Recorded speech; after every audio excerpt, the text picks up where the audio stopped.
Alors, il est une réforme qui, à peine mise en route, a déjà été soumise à modification et remodification. C'est le compte pénibilité.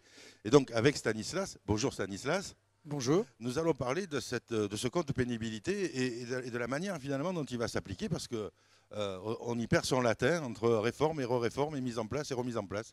Alors, est-ce que vous pouvez nous éclairer un petit peu sur quel est l'état aujourd'hui du compte pénibilité?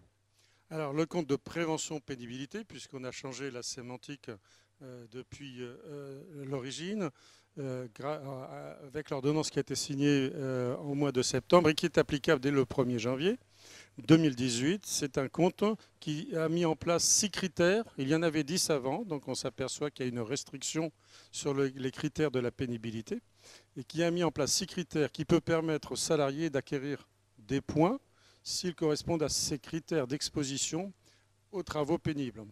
Ces 6 critères donnent des points qui peuvent permettre aux salariés soit d'avoir une retraite anticipée, soit de pouvoir accéder à des formations, soit enfin de pouvoir passer d'un temps plein à un temps partiel à salaire égal, évidemment pendant des périodes limitées. Alors, on nous a dit le compte pénibilité, on est obligé de le modifier parce que c'est une galère pour les employeurs, mais finalement les salariés ne retrouvaient pas leur compte non plus. Est-ce qu'à force de le modifier, on arrive à quelque chose qui soit cohérent? Et là, c'est un petit peu cohérent, mais ce n'est pas forcément une cohérence qui est souhaitable compte tenu des restrictions, des critères qui sont donnés. Nous avons des critères qui ont été purement et simplement ôtés. Et puis, il y a un critère qui est très important pour la pénibilité. Ce sont les personnes qui sont fragilisées par la maladie ou fragilisées, ce qu'on appelle les aidants, par la maladie des autres.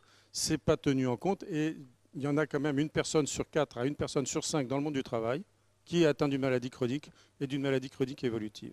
Alors, oui, ça c'est important dans le compte pénibilité, mais il faut dire que c'est aussi très difficile de déterminer les aidants, pas les aidants dans les entreprises. Est-ce que l'entreprise peut être rendue responsable du fait qu'il y a un aidant qui doit être assisté dans sa mission, alors que le malade, lui, est à l'extérieur de l'entreprise?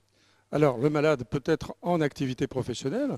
Vous savez que vous avez énormément, dans les 3 grandes catégories de maladies qui sont actuellement le diabète, on travaille avec un diabète. Le cancer qui se déclare maintenant de plus en plus jeune et que l'on peut soigner, on peut travailler en ayant un cancer.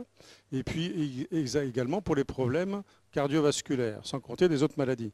Donc les malades sont au sein de l'entreprise et eux, le critère, il est très simple. Il y a un médecin, il y a un diagnostic, il y a une maladie. On n'a plus besoin de faire des tas de circonvolutions pour savoir si c'est pénible ou pas pénible, on le sait. Et malheureusement, ce n'est pas pris en compte. Donc ce compte prévention pénibilité est à parfaire. Merci de nous avoir éclairé, Stanislas, et puis à très bientôt. Et on vous joint sur capsanté.fr. Merci, capsan.fr. Capsan.fr. Et merci beaucoup pour votre accueil. À très bientôt, Stanislas. Merci, à bientôt. Au revoir. Au revoir.